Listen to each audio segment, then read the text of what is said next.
Hello learners, welcome to Unfold You, your favorite digital learning platform. I am Anju Sharma, your chemistry mentor और हम करेंगे आज alkali metals की physical और chemical properties.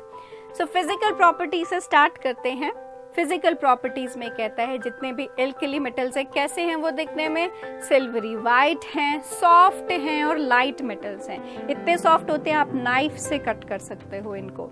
They have generally low density which increases down the group. Density कम है और down the group जो है density बढ़ती रहती है। एक एक्सेप्शन है सोडियम और पोटेशियम की, जो पोटेशियम है वो लाइटर होता है सोडियम से।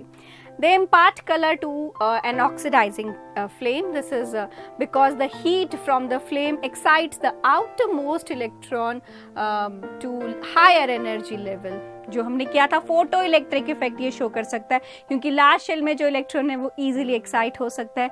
साइज भी बड़ा है, इलेक्ट्रॉन लास्ट शेल में काफ़ी दूर प्रेजेंट होता है, इफेक्टिव न्यूक्लियर चार्ज कम होता है और एक ही इलेक्ट्रॉन है तो रिमूव हो जाता है। देन केमिकल प्रॉपर्टीज में हम करेंगे रिएक्शन विद वाटर, मतलब एल्कली मेटल्स जैसे सोडियम है कैसे पानी के साथ रिएक्ट करता है, कैसे उनकी रिएक्टिविटी वेरी करती है डाउन द ग्रुप। फिर वाटर के साथ, एयर के साथ, हाइड्रोजन के साथ, हेलोजन के साथ और उनका रिड्यूसिंग नेचर हम पढ़ेंगे। और सॉल्युबिलिटी चेक करेंगे अमोनिया में। दोनों फैमिलीज में ये आपको मिलता है, सॉल्युबिलिटी इन लिक्विड अमोनिया, जिसमें अमोनिएटेड इलेक्ट्रॉन्स के बारे में आपको क्वेश्चन भी पुट होता है। तो सबसे पहले रिएक्शन विद एयर करते हैं। तो क्या होगा कि जब भी जो एल्कली मेटल्स हैं when they are exposed to air surface of the alkali metals get tarnished due to the formation of oxides और hydroxide, मतलब उनकी जो शाइन है वो कम हो जाती है, ठीक है, टार्निश हो जाते हैं। They combine with oxygen upon heating to form different oxides depending upon their nature. Very important question put होता है इसमें से, किस तरह की ऑक्साइड्स वो बनाते हैं। तरह की ऑक्साइड्स मतलब जैसे मैंने आपको बताया, नॉर्मल ऑक्साइड में एक ऑक्सीजन पे -2 चार्ज होता है, पर ऑक्साइड में -1 और सुपर ऑक्साइड में -12। लेकिन हम O2 के फॉर्म में अगर करेंगे तो पर ऑक्साइड में it would be O2 2 negative and superoxide में it would be O2 1 negative, ठीक है। तो लेट्स सी कि ये किस तरह से, कौन सा एलिमेंट किस तरह की ऑक्साइड बनाता है। सो इसमें हम कहते हैं कि जैसे लिथियम है, लिथियम, सोडियम और पोटेशियम। अब लिथियम जो है इसमें नॉर्मल ऑक्साइड बनाएगा, जो सोडियम है वो पर ऑक्साइड बनाएगा और जो पोटेशियम है वो सुपर ऑक्साइड इसमें बनाता है। Then comes reaction with water. So it says alkali metals react with water to form hydroxide and dihydrogen, मतलब हाइड्रोजन गैस रिलीज होती है। आपने इस तरह के रिएक्शंस बहुत किए हैं। Na plus H2O gives NaOH plus H2, right?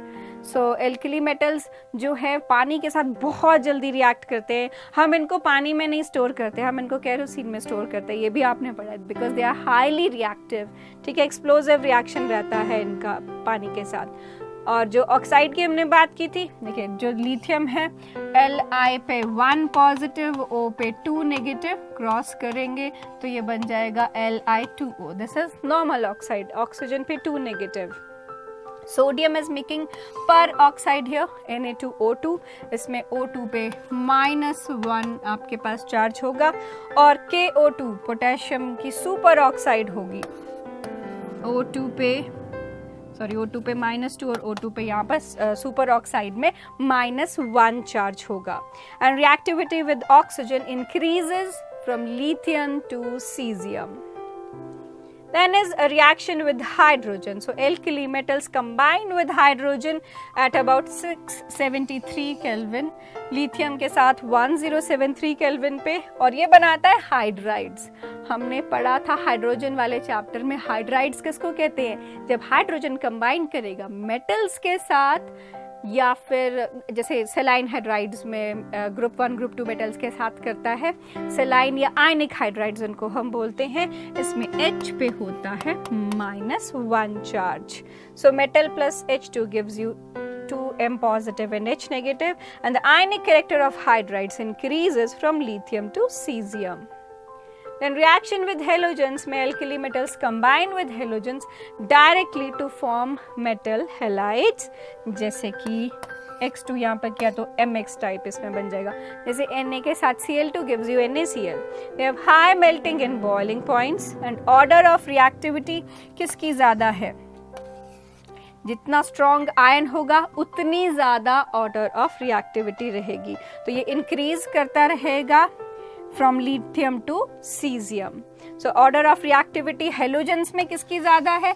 सबसे ज़्यादा फ्लोरीन की, सबसे रिएक्टिव है फ्लोरीन. एक्सप्लोजिव होते हैं काफ़ी रिएक्शंस तो इसके, ठीक है. स्ट्रांगली आयनिक तो F नेगेटिव और CS पॉजिटिव अगर मिल जाए बहुत स्ट्रॉन्ग आयनिक बॉन्ड बनता है. दोनों strong positive and negative ions हैं. सो फ्लोरीन सबसे रिएक्टिव, फिर क्लोरीन, फिर ब्रोमीन, फिर iodine. Then comes reducing nature. Yes, they are very good reducing agents because वो खुद को ऑक्सीडाइज करते, they lose their electron. और जैसे हमने रेडॉक्स में किया था, अगर कोई अपना इलेक्ट्रॉन लूज करता है तो वो खुद को ऑक्सीडाइज करता है और दूसरे को क्या करेगा? रिड्यूस करेगा. तो दूसरे को रिड्यूस करने वाला agent is called reducing agent, and group 1 are best in it. They show reducing behaviour और reducing nature. The alkali metals are strong reducing agents. In aqueous solution, it has been observed that reducing character of alkali metals follows the sequence. सबसे ज़्यादा lithium का exceptional behaviour है ये, क्योंकि इसकी high hydration enthalpy की वजह से electrode potential is high negative, सबसे ज़्यादा नेगेटिव -3.04. ठीक है, तो उसकी वजह से ये एक्सेप्शन आती है, and this is one of the favourite question from this chapter. So lithium is strongest while the sodium is the least powerful reducing agent. This can be explained in the term of electrode potential, जो मैंने values आपको mention की. Since the electrode potential of lithium is lowest, it is -3.04 volt, E0 value for lithium, because of which it acts as strongest reducing agent. After that is solubility of liquid ammonia. The alkali metals dissolve in liquid ammonia to give deep blue solution, and the solution is conducting in nature. Conducting कब होगा? When it has loose electrons. और loose electrons are actually responsible for the color of the compound. So ये कहता है group 1 element को मैं जब ammonia के साथ रिएक्ट करूंगी तो कुछ molecules of ammonia will combine with this metal, and some of them they are ammoniated, मतलब अमोनिया के साथ कंबाइन करेंगे, एंड इन फ्री इलेक्ट्रॉन्स को हम अमोनिएटेड इलेक्ट्रॉन्स बोलते हैं, and these are responsible for the color of the compound. Similar reaction takes place in alkaline earth metals also. So when light falls on the ammoniated electron, they absorb energy corresponding to red color, and the light which emits from it has blue color. ठीक है, तो blue colour का solution हो जाता है. इन concentrated solution color changes from blue to bronze, and the blue solution are paramagnetic. Again, what is paramagnetic? Paramagnetism is presence of unpaired electrons, because of which there is color also. While the concentrated solution कैसे हो जाते हैं? They become diamagnetic. Uses करते हैं, uses of lithium, deoxidizer है, and purification of copper and nickel, and it is used to make both primary and secondary batteries. जो हमारे phones की बैटरी होती है, lithium ion बैटरी होती है, and the lithium hydride is used as a source of hydrogen for meteorological purposes. Lithium aluminium hydride, बहुत पढ़ोगे आप इसको, बहुत अच्छा रिड्यूसिंग एजेंट है, ऑर्गेनिक में बहुत यूज होता है. And lithium carbonate is used in making glass. ये देख सकते हो आप लिथियम कैसा दिखता है, और ये बैटरीज हैं इसकी.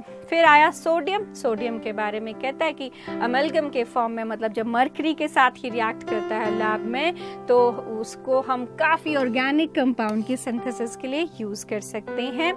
सोडियम वेपर लैम्प में यूज़ कर सकते हैं, मॉल्टन स्टेट में न्यूक्लियर रिएक्टर्स में यूज़ कर सकते हैं, और पोटेशियम के साथ अलॉय बना के हाई टेम्परेचर थर्मोमीटर्स में यूज कर सकते हैं, जैसे कि आप इसको देख सकते हो, yellow colour that shows sodium, and bulbs में भी यूज हो सकता है।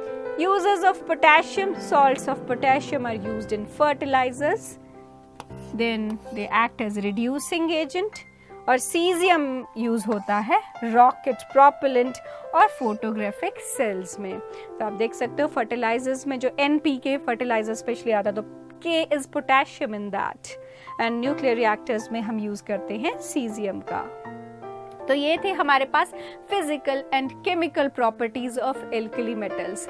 हमने इसमें किया कि जो एल्कली मेटल्स हैं वो करेक्टरिस्टिक कलर देते हैं फ्लेम में, और आयनिक कंपाउंड्स बनाते हैं, और एयर के साथ, वाटर के साथ, हेलोजेंस के साथ रिएक्टिव हैं, और बेसिक कंपाउंड्स ये हमें फॉर्म करके देते हैं। तो इस पार्ट के लिए इतना ही, हम नेक्स्ट पार्ट में मिलेंगे एल्कलिन अर्थ मेटल्स के साथ। Till then, keep learning, keep revising. Thank you.